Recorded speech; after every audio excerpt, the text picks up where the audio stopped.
Esta gran infraestructura que ha puesto a Villaviciosa a 2 minutos del centro de la región pasa por debajo de la ría mediante un túnel cuya construcción exige implementar refinales técnicos.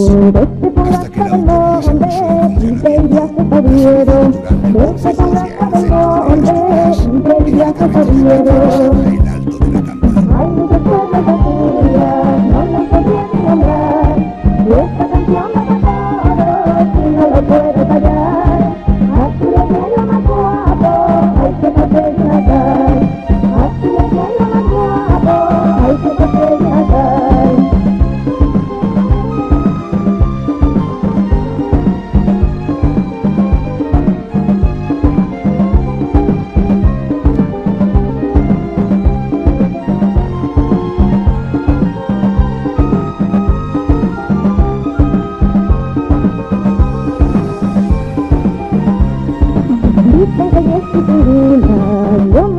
Villaviciosa es un monumental acceso temporal y un arquitectónico sagrado al igual que la original San Salvador de Priesta, de planta basílica de 3 naves y cabecera cuadrada, y que conserva restos pictóricos interesantes en la famosa Santullana